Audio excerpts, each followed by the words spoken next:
I think you told Tom last night you kind of got a better picture of what you guys need to do better. So some specific areas. What is like immediately fixable or fixable like over the next couple of games that Ooh, immediately fixable. Well, relatively immediately? yeah, no, and listen, we're not. It's not triage where we have a bad team. We have a really good team. We didn't play particularly well. And so there's a lot of things that were a little bit anomalous where we just didn't play great.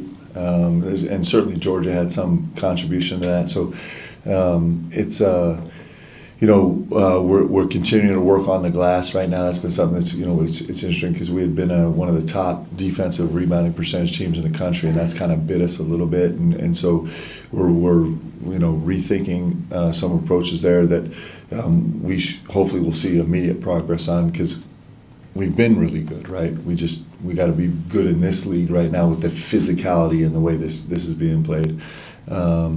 We've been really good in terms of ball protection. I think we've been number one in the country. I think we're close, and so I don't think it's reinventing the wheel for us on the ball protection side. We just didn't do it well.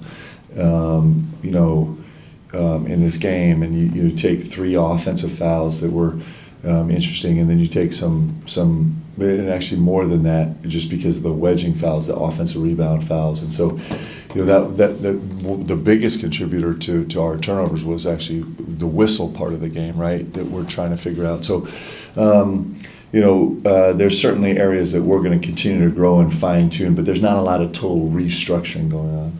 Do you think the guys need to get to the free throw line more? Like for the year, Kobe's been 8 and Jackson's 24. Yeah, it's hard to trick up Kobe Bray. He's the number 1 most efficient player in the country. So sometimes you don't want to mess with that too much. But anytime you get to the free throw line, it's really good. It's helpful for us. We have 3 guys that are in the top, I think 200, 250 in the country getting the free throw line. So guys do that well. But getting the free throw line is an advantage. But there's always a cost in getting in the free throw line. There's a heavy cost to get in the free throw line, and there can be an efficiency cost. There can be a space cost.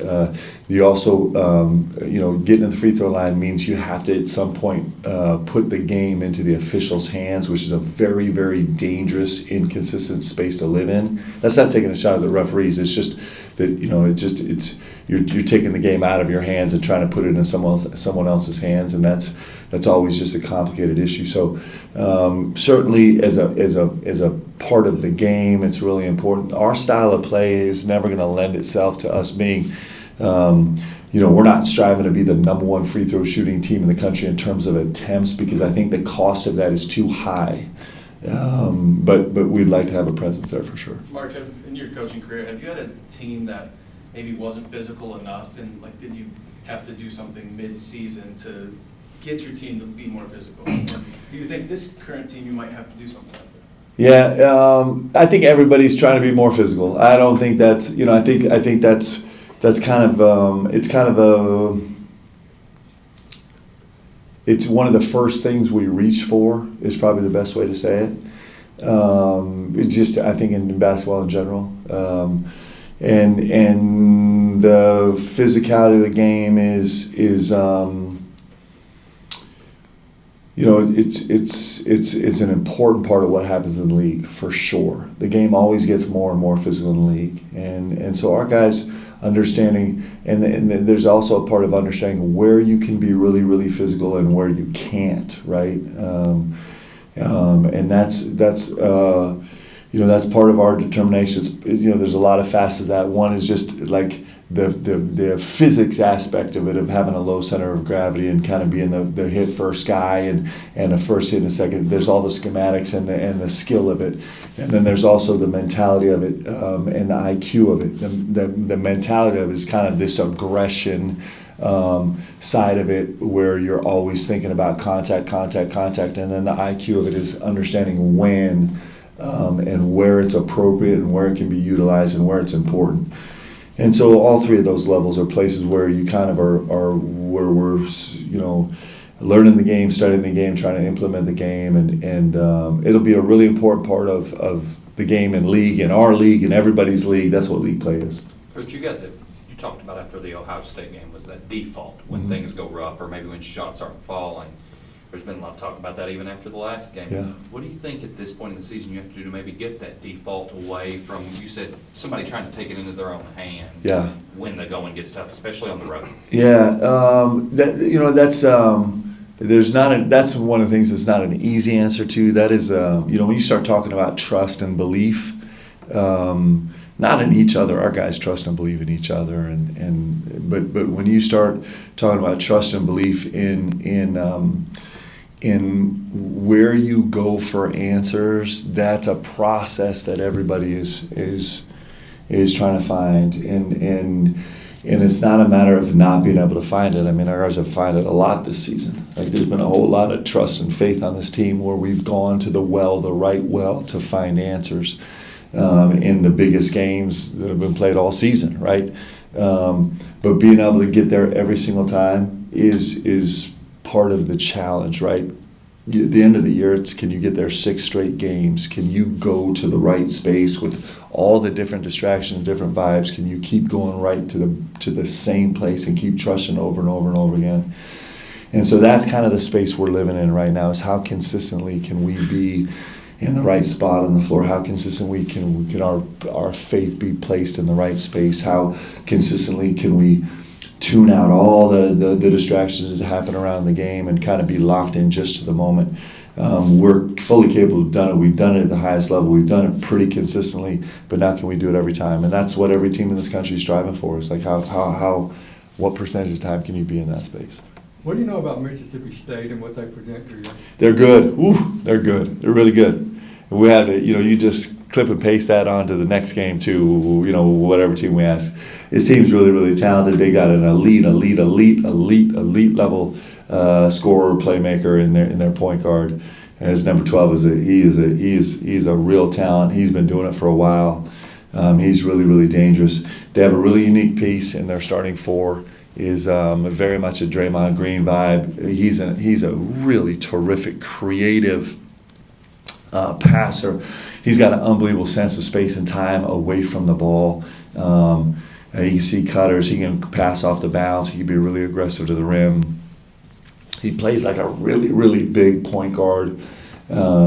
And so he's a unique piece for them. They're really aggressive. They're a high turnover forcing team. They're really aggressive on the glass. They're a top 30 team on the offensive glass. It's kind of the bio of everybody in the SEC. I know Coach Jans really well. He's a terrific coach. He's done a great job, and so it'll be in a venue that's going to be a terrific spirited venue. So it'll be a great challenge for us. Mark, as a coach, there's consistency in the 3 losses that you guys have had. Is that easier to coach and say, hey, this is what we have to work on, or is that harder because it's more potentially like a habit that they, I know Dylan said they fall into, Yeah. but that consistency, is that something you're worried about, or is that easily fixable? Well, we love trends as coaches, right? You love trends because trends are easy to attack. And there have been some trends in the 3 losses, but the trends get a little bit more murky when you include the wins, because some of the same things have happened in the wins, right? So that's when it gets really interesting. But yes, for sure, we love trends. I love all the trends except for any trend that has to do with L's, right? So, but that's what you do. Like, we're pattern seekers. You want to go find patterns. You want to go things that rear their heads more than once, because those are easy to. They're more tangible. And they're more easy to address for sure, like, because it gives you something that's, like I said, that's tangible that you can really focus on. And so, we love those, and we also love taking things. There's tangible things that we're doing well through wins and losses too, that we need to hold on to, and that's kind of the magical cocktail of it, but for sure, yes. Mark, all this talk about physicality, you were a physical player. Is that an attitude or a skill? Can that be taught? Yeah, it's all. I'm gonna try and kind of go back to what I said. So for sure, there's an attitude and aggressiveness to it. There's very much a skill portion of it, and there's very much an IQ portion of it. Like there's really those three parts of the physicality of the game, and so the aggression part of it is this nature of just embracing the physicality of the game. Now, you can do that and have a really poor IQ and a really poor skill set and not be very functional, right? You could be a belligerent, aggressive, fouling, out of context guy on the floor, and that's not going to be very functional. You could also be a really, you kind of need all three slices. You could have a really high IQ about when you can really impose your physicality in the game, really have great aggression, but not have the skill set to actually do it. Not kind of go low to high, not kind of attack guys' hips and knees, right? And have that vibe. You could be a top-heavy player, and that could be problematic. So it's really those three parts of it. And yes, 100%. I'm a growth mindset guy. I think we can learn anything. I think we can grow into anything. I think that's pretty much in the DNA of probably every athlete. But I know that we can not just get better at this, but we can become a dominant force. Amari Williams, you go back and look at his film, he was elite in terms of the way he used his physicality in this game on the glass. And the game didn't really treat him great for some other reasons, some other mistakes in other places in the game. He wasn't able to, he had some foul issues early and didn't probably play his normal rotation. But he was elite, and I'm trying to get him to channel that and bring that same thing into the game, which is really interesting, right? Because this happens sometimes. Sometimes you do something really, really well, and you don't get the immediate payoff of a result, either personally or as a team that you wanted. But you got to hold on to that place where you really grow, and then actually go address some of the other issues. And so I know that this is a space in the game where you can learn and you can get better for sure. We're kind of feeding off that. As a coach, after a loss, how much of it is knowing which parts, this part is good, we just need to do it better, and which parts you need to change? Yep. And I think that's part of the beauty of it, right? That's part of that's part of knowing your guys. It's part of knowing your locker room. It's part of knowing your team. It's part of having an understanding of the league, understanding the competition. And it's also an art form because there's so many variables, right? So variables are always changing, but you're needling exactly the right space about, what do you want to really push forward on because you're going in exactly the right direction, and then what do you want to manicure around it? That's actually the beauty of coaching. That's the beauty of the dynamics of a team. So there's not an easy one-line answer to that because it's super artistic, I think. Along those lines, what's kind of the balance of Ortega playing off 1 foot as opposed to playing off 2 foot and not kind of holding him back from what he's good at, but also making him more efficient? Yeah, it's both, right? It's both. I had a great mentor at BYU, Keith Vorking, who was talking to me, and I was trying to find a resolution to an issue. I was trying to resolve an issue. I wanted to be clean and neat and finished and tidy and put a little bow on it, right? And set it aside so I could move on to the next thing. But I was having frustration because I was being pulled 2 different directions really hard. And so Keith sat me down and we were just talking about it. He's like, hey, in fact, he said this to me. He's like, we didn't bring you here to find the resolution. We brought you here to live inside the tension and move forward inside the tension. And so what we want as human beings is we want this satisfactory, tied up in a neat little bow so we can move on to the next thing. But actually, when you're trying to do things at an amazingly high level and you're really, really digging into the details, you actually probably don't want to swing too wide either way because you're going to lose some of the magic of it. So your question is really good. And the truth is that with Ortega, we're going to bounce back and forth and back and forth and back and forth. We're going to kind of fight ourselves to try and what we're going to try and do is we're kind of bouncing between 2 walls, and we're not going to go stick to one wall that's always universally this is 100% the answer, or not swing wide where this is always universally 100% the answer. What we're trying to do to get visual with you is we're trying to like just narrow these parameters where we're still going to bounce between the two walls, but our accuracy is going to become a little bit more higher percentage, if that makes sense. So there's times when Ortega has got an angle and where he's got to go finish off 1 foot, and he's actually made some great plays against Georgia. There's some times when he races in there and he makes a play off 1 foot. It's like, oh, this was a hard one. We wish we could have that one back. And so that's the decision-making process. If we could, the game would lose some beauty if you could forecast it 100% of the time. It's making live reads, and he's actually getting better and better at it. He's still in the top 7 percentile as the most efficient players in the country. He's more efficient than he's ever been before by far, and that's not because he's only landed on one side hyperbolically, but it's because he's narrowing the two walls, still bouncing up against them. There's still going to be some things like, oh, I wish I could take that one back, but that's what essentially playing off 2 feet helps you do, is it gives you longer to make a decision. But he's also really explosive. He can make plays off 1 foot, and the right answer is making the right decision between those two things more often, and he's doing a good job making progress there. Mark, how important, Super cool actually, but very frustrating. It's like growth is. sorry for that. How important is it, and how much do you guys emphasize maintaining positive body language, especially when shots aren't falling or there's a call guys are not in love with? Yeah, I give my guys like a B-ish in terms of us coming fresh. We talked about it all game in the second half. Can we come back to the next play fully fresh, fully engaged, full heart, right, clear mind? And that is a challenge for every single athlete. Like that's one of the great challenges that you face in athletics. And I thought our guys were good. We just finished another film session with our guys, and one of the best plays of the whole game for us was a 1:03 left in the game, and things are, it's just been a mounting frustration after frustration after frustration.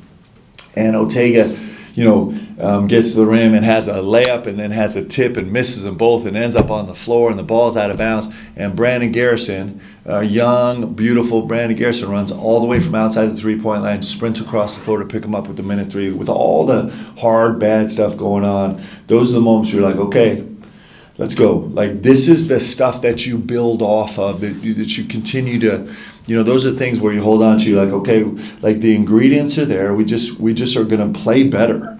We'll play better. We'll execute better. We'll have less little holes. We'll be more consistent with being in the right spot at the right time. But when you have guys that at least show signs of being able to dance with frustration and then kind of kick it out where they can still think about something just besides being lost in their own head at all the frustration. That doesn't guarantee you wins, but it gives you a feel of like, okay, you know what? Like this was a really brutal night for us, and there's going to probably be some more as we go ahead. But like we got to keep building trajectory-wise, and with moments like that, you can. What do you remember about Starkville playing there? I actually remember very little. I remember Eric Dampier, who was a terrific pro and a terrific college player, and I remember who was the really explosive. His name escaping me right now.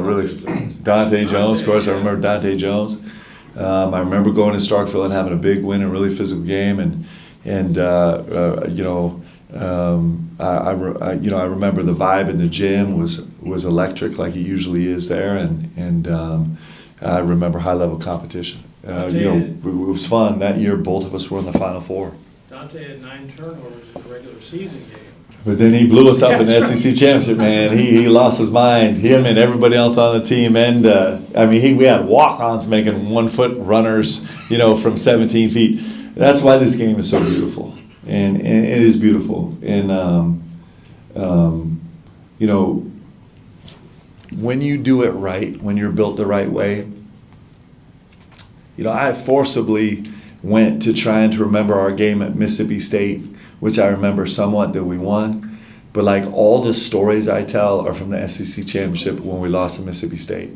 And that's how you build a season. Like that's what it is. And it's the same with fans. Like, our run in '96 in the NCAA tournament was probably more special to our fans because we'd been through it together also. Like, if you ask me about that season, I remember a lot of games, but I really remember UMass, the second game of the season. I can tell you a lot of details from that, and it's these hard moments that make you grow too. And that's, I'm telling you, it's why basketball is special. And so when you can take the hard moments and turn them into something great, and you can take the great moments and continue on with them, that's when you're on a journey that you do in a locker room and with your fan base and with everybody else, and the outcome hangs in the balance the whole way, and that's why it's so fascinating. And so I do think we have a group that's capable of doing that, and I think we have tremendous resilience and tremendous resolve, and I think the guys have shown that a bunch this season already, and now we're facing the biggest challenge we have all year on Saturday, going on the road for this game, and man, let's go roll it out and see what we can do. Let's go, baby. Mark, we know the threes are either going to go in or not, but how do you feel like you guys are doing from two in your eyes, and how can you get better? Yeah, I think we've been really effective for two. I actually liked our rim possessions a lot in this game. Obviously there's always exceptions. I feel like, I was a little disappointed. We were down to 29 assist opportunities and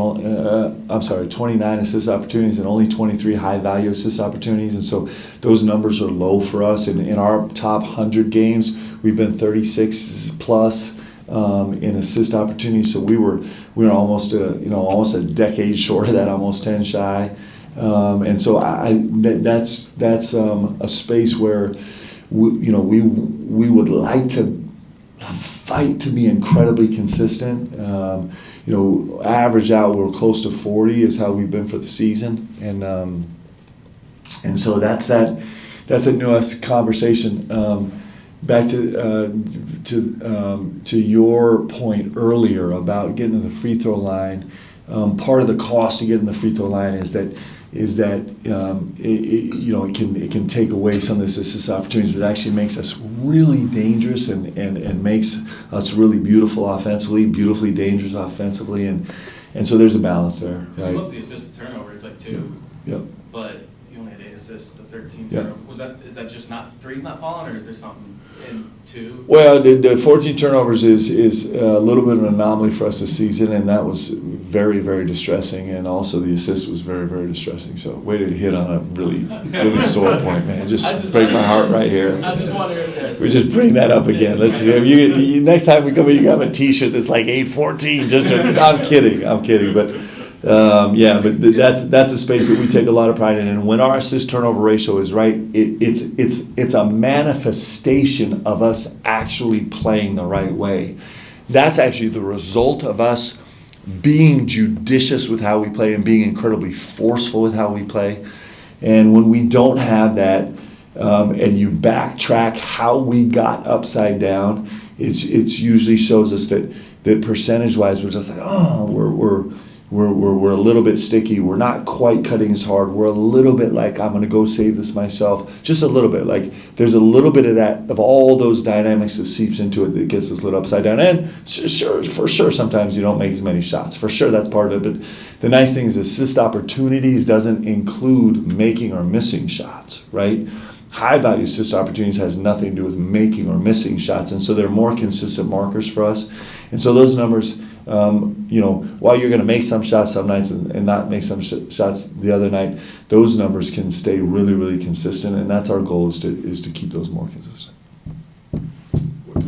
What makes your team such a good three-point defense team, defending the three? Is that personnel, principles, both? Yeah, well, we weren't as good as we'd like to be in this last game, and we're actually we talk about the tension of banging up against things. So our spot-up numbers have been ridiculous for the whole season, and post Ohio State, we were really having some ball screen defensive issues, and so one of the things that you wrestle with all the time going back and forth is like, ideally we'd like to play 2-on-2 as much as we can in ball screens, because ball screen, universally, ball screen derived offense is much higher than ball screen offense. So ball screen derived offense includes one pass and then the next action after the pass, where ball screen offense, ball handler, and roll just includes their uses of possessions. And so philosophically, like, that's a way we've wanted to play. And so, we got up to that game in late December, and we're like, man, our spot up numbers are insanely good. We're on top team in the country in guarding spot up, which is spot up is any possession that's played against a closeout. So it could be a shot, it could be a drive, it's anything there.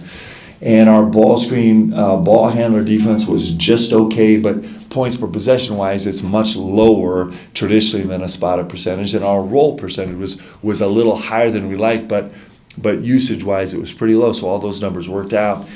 And then we started to feel some vulnerability in our ball screen defense where we really got cooked one night. And so we started kind of leaning into a third defender, trying to slide a third in defender with an early help to recover field, but trying to get an early tag, trying almost involve another guy. And so what's the consequence of that? The consequence of that is your spot up number is going to go down a little bit. And that's the rails that you're going to constantly keep banging back and forth against. And you're trying to just narrow those rails more than trying to attach yourself fully to one or the other. And so our spot up defense has been really good because included in that is our catch shoot 3-point percentage has been really good.